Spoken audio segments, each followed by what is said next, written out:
has taken me to an array of communities in Philly and abroad, and one thing that's common are some of the social values that we instill in children.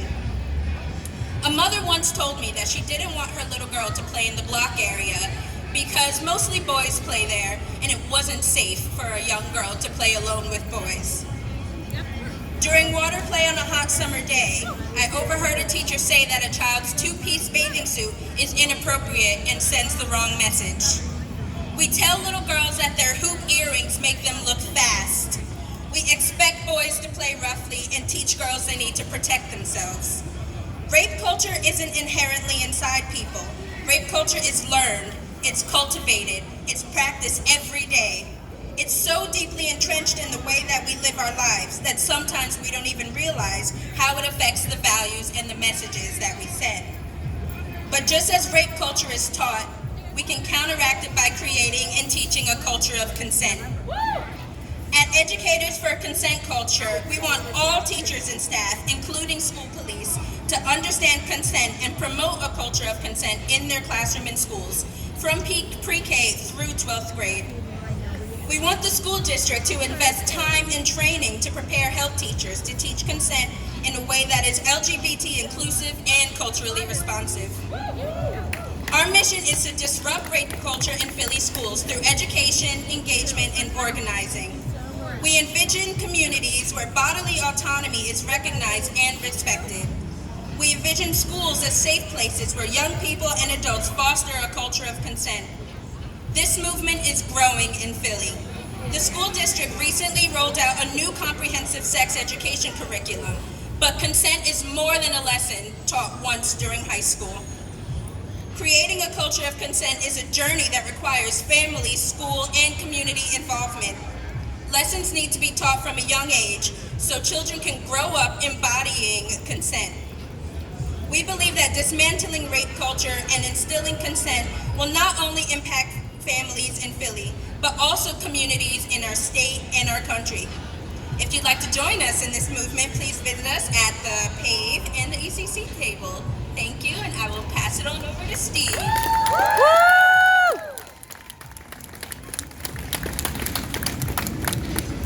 That's what you send me a message about. Yes. Send me another. Yeah, I will. One thing that I love about being a counselor is to play emotional charades with our youngest children. When you ask them to act out the word loved, you see them smile with the brightest, most beautiful smile you've ever seen in your life. You see them jump up and down, hitting the sweetest, most joyful high notes. You see them hold themselves gently, letting their own body know what loving touches feel like. And the dancers, they start flossing better than anything you've ever seen on YouTube. They know instinctually that there is something called love, and it feels just like that, and it's the most beautiful thing in the world. But something changes when, at 8 years old, they get grabbed and searched by a school climate staff member for having a lighter that they don't actually have. At 10, their butt is slapped by another child in the hallway, and all the adults around are too busy to even notice.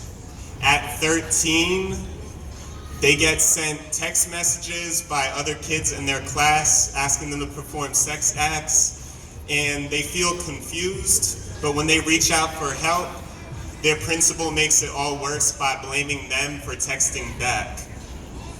At 15, they go and the person they like presses their body against a locker and rubs on them, and they don't know what to think. They think maybe this is what dating is supposed to be.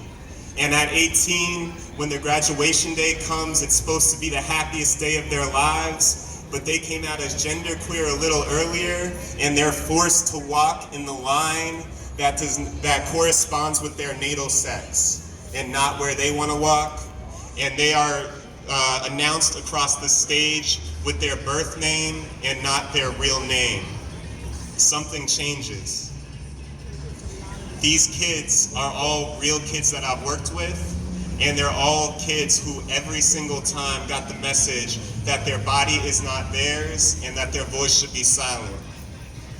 I'm part of Educators for Consent culture because I've known love. I've felt what those kindergartners expressed when they played their charades. I felt truly safe and accepted in another's eyes, and I've seen the way rape culture derives its power from cis-heteropatriarchy, white supremacy, colonialism, ableism, and exploitative capitalism. But I also know that through love, healing is possible because I see it every single day in my work.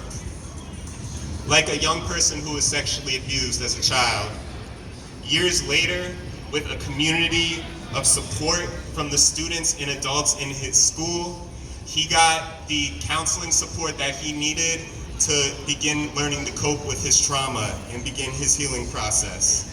Then, he faced his greatest fear when he came out to his mom for the first time.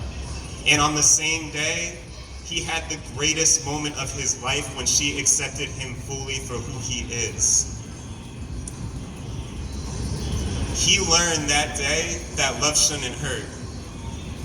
And that taught him what he needed to know to be able to leave an abusive boyfriend he was with at the time. He said he appreciated all the good times they shared together, but because he loved himself, he wanted to feel safe in his relationship. And every child in Philadelphia deserves to love who they are and to learn that love is consensual, it is mutually desired, it communicates, it is respectful, it gives pleasure, it feels safe, it teaches us how to trust, it makes our bodies feel beautiful. Love should not hurt. It should not hold power or manipulate or force or objectify. As we teach math, as we teach English, we need to teach that every person's body is their own and nobody else is entitled to it. We need to teach our children in Philadelphia how to love. Our table is back here.